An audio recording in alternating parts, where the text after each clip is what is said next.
If you don't know this about Putin, then Putin might as well be Margaret Thatcher.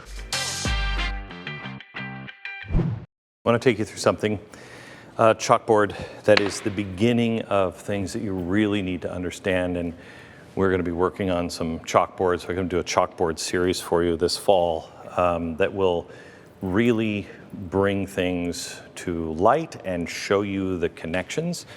This is the one thing that the media is missing. And this is the one thing that you're going to need to share with your friends, because I don't have the platform of Fox, and it's hard to do chalkboards on the radio. But this is what you need to understand.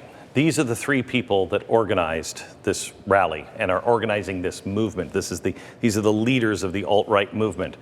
It's Richard Spencer, who you know, the Nazi. Preston Wigington, which I think is just a name. What did I say it was from this morning? Wigington. Oh, doesn't that sound, Preston Wigington, doesn't it sound like a Simpsons character? Oh, yeah. Oh, yes, oh my gosh. And Matthew Heimbach. Let me explain who these people are. I'm going to start at the end. In 2009, I started talking about Golden Dawn. This is the first time that I ever got raked across the coals for talking about the Nazis too much. And I got raked across the coals by both sides. And I was talking about the Nazis because the Golden Dawn party arrived. And I thought that looked a little suspicious. I mean, boy, you're not real creative if you're trying to get away from the swastika. It looks like a game of Snake. Yeah. And I started talking about it. And this is when the Golden Dawn Party had 1% approval and 1% in power. And I said, look out, they are going to spread. This is connected and funded. And this is not only going to spread throughout Europe, you're going to find this coming throughout the entire West, and it will leap into America. That's when the Glenn Beck is talking about Nazis all the time began. This is a frightening group now in Europe, and we'll tell you more about that. The Nordic resistance movement is another one. You want to talk about this one, Jason? Nordic resistance movement is a movement that I remembered we had talked about it before back in like 2014, just mentioned them. But now that we've heard that they have ties to Russian special services, Russian intelligence. They're getting trained in Russia, and they're going back to they're a militant group, Nazi white supremacists within Scandinavia, so like Finland and Sweden and those places. They've moved on from just talking and holding rallies to armed conflict. They just got busted in January for trying to bomb a couple of buildings. Golden Dawn is also been responsible. What they do is they go to the immigrant neighborhoods and they burn them down. They burn their shops down, beat them. And then the other side, because all Nazis have a soft side, they're taking groceries to Greeks who have no money, and they're taking groceries to them to help feed them and take care of their families. Where are they getting their money? Russia. I started talking about Alexander Dugin in 2002 and forgotten about him. We really started concentrating on him, it was 14, wasn't it? 2014. We've done several shows on him. This guy, everyone tells me I'm nuts, to shut up, nobody cares. You sound like a conspiracy freak. And everyone told me that Woodrow Wilson didn't matter today, and everyone told me there's no difference between a liberal and the progressive.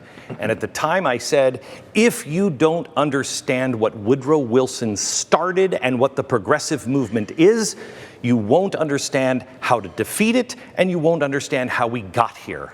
As soon as you understand it, you're like, oh, same thing.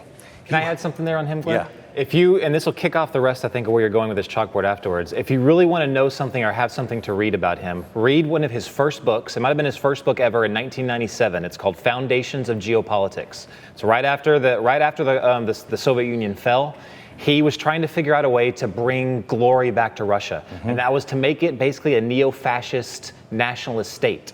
What he also figured out was, wait a minute, if I take that same ideology and I export that out to the rest of Europe and the United States, then that would cause a major global shakeup and chaos. So wait, he's doing the what movement? What was that called? Neo-fascist. But it was concentrating on what? Nationalism. You use the word traditionalist. Traditionalist and heritage. It's all about heritage. It's all about our traditions are being lost.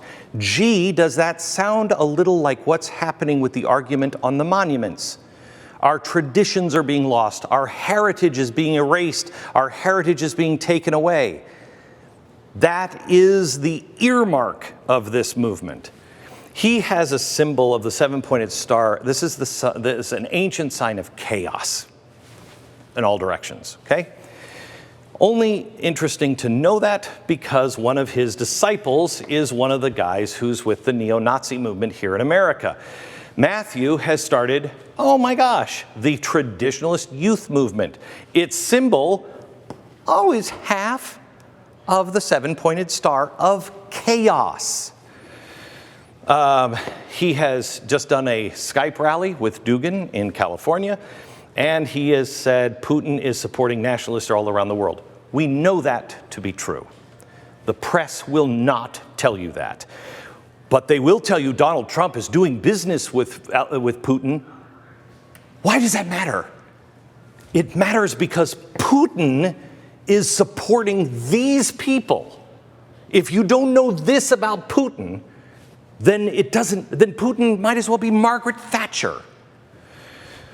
Preston, he's the one who's going to do the big, or wants to do the big rally here in Texas, like Charlottesville. Oh, that'll be great. He's just done a Dugin Skype rally, and he's planning the White Lives Matter protest